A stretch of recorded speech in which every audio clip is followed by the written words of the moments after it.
بسم اللہ الرحمن الرحیم۔ صحیح بخاری کی حدیث نمبر 4974۔ رسول اللہ صلی اللہ علیہ وسلم نے ارشاد فرمایا کہ اللہ فرماتے ہیں کہ ابن آدم نے مجھے جھٹلا دیا، حالانکہ مجھے جھٹلانے کا حق اس کو حاصل نہیں تھا، اور ابن آدم نے میرے اوپر الزام لگا دیا، جھوٹ بول دیا، اور اس کو یہ جھوٹ بولنے کا بھی حق حاصل نہیں تھا۔ اس نے گالی دی، یہ گالی دینے کا بھی حق حاصل نہیں تھا۔ اس کی تفصیل یہ مجھے جھٹلا دیا معنی یہ ہے، اس کی تفصیل یہ ہے کہ میں نے یہ کہا میں مرنے کے بعد دوبارہ تمہیں زندہ کروں گا، اور یہ کہتا ہے کہ مرنے کے بعد کچھ نہیں ہونا۔ رسول اللہ صلی اللہ علیہ وسلم کی مجلس میں ایک شخص کہیں سے ہڈی اٹھا کر لایا، اور وہ ہڈی بالکل بوسیدہ ہو چکی تھی۔ اٹھا کر لایا اور کہنے لگا کہ آپ بتائیں کیا اللہ تعالیٰ اس ہڈی کو دوبارہ زندہ کریں گے؟ رسول اللہ صلی اللہ علیہ وسلم نے فرمایا ہاں اللہ اس کو زندہ کریں گے۔ تو اس نے ہڈی کو اپنے ہاتھ پہ رکھا اور یوں مسل دیا، اس طرح کر کے اڑا دیا، اور کہا کہ اس کو دوبارہ کون زندہ کرے گا؟ تو اللہ تعالیٰ نے قرآن میں فرمایا وَضَرَبَ لَنَا مَثَلًا وَنَسِيَ خَلْقًا قَالَ مَن يُحْيِي الْعِظَامَ وَهِيَ رَمِيمٌ۔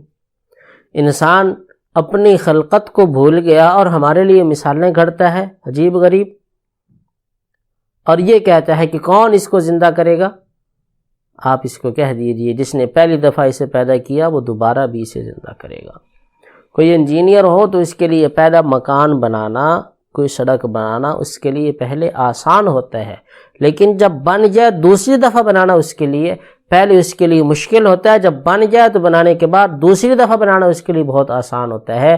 جب پہلی دفعہ اللہ تعالیٰ نے ایسا انسان بنایا کہ اس انسان کے مقابلے میں کائنات کی کوئی مخلوق نہیں ہے، خوبصورتی میں اس کے ہاتھ اللہ تعالیٰ نے اس کی جسم کے برابر بنائے ہیں، ایسا نہیں ہے کہ تمام لوگوں کے ہاتھ لمبے ہی ہوں۔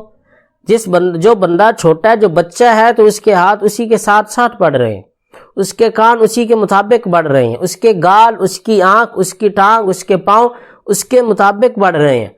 ایسا نہیں ہے کہ ایک شخص کے پاؤں چھوٹے سے ہیں اور وہ خود بہت بڑا ہو گیا۔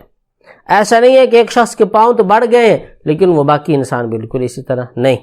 یہ اللہ تعالیٰ نے جب پہلی دفعہ پیدا کر دیا تو دوبارہ بھی پیدا کرنے پر اللہ قادر ہے۔ اور دوسری بات فرمائی کہ ابن آدم نے مجھے گالی دی ہے، حالانکہ مناسب نہیں تھا مجھے گالی دینا، اس کے لیے حق نہیں پہنچتا۔ وہ یہ ہے کہ اس نے میرے لیے اولاد بنا لی ہے۔ وقالت الیہود عزیر ابن اللہ وقالت النصارى المسیح ابن اللہ۔ یہود نے یہ کہا کہ عزیر اللہ تعالیٰ کے بیٹے ہیں، اور عیسائیوں نے یہ کہا کہ حضرت عیسیٰ اللہ تعالیٰ کے بیٹے ہیں، اور عیسائیوں کا ایک گروہ یہ کہتا ہے کہ حضرت مریم اللہ معاف فرمائے اللہ تعالیٰ کی بیوی ہیں، اور عیسیٰ اس سے پیدا ہوئے۔ اور مشرکین کیا کہتے تھے کہ فرشتے اللہ تعالیٰ کی بیٹیاں ہیں۔ تو اللہ تعالیٰ نے شکوہ کیا کہ ابن آدم کے لیے یہ مناسب نہیں تھا کہ ابن آدم میری نافرمانی کرتا، ابن آدم مجھے گالیاں دیتا، یہ مجھے گالی دینے کے مترادف ہے۔ تو اس لیے ایسے عقیدے سے خود بھی بچیں، دوسروں کو بھی بچائیں کہ اللہ کی ذات ایسی ہے کہ اللہ کے برابر کوئی نہیں ہو سکتا۔ هو اللہ احد اللہ الصمد لم یلد ولم یولد ولم یکن لہ کفوا احد۔ اور اللہ کی شان یہ ہے کہ هل تعلم لہ سمیہ۔ لوگوں نے بت بنائے ہیں، کسی کا نام لات رکھا، کسی کا نام عزا رکھا، کسی کا کچھ رکھا، لیکن اللہ کسی بت کا نام آج تک نہیں ہے۔ اللہ نے اپنا نام چن کر رکھا ہے۔ اسی طرح اللہ جل جلالہ کی ذات بھی سب سے اعلیٰ ہے۔ کائنات میں کوئی چیز میرے رب کے برابر نہیں ہو سکتی۔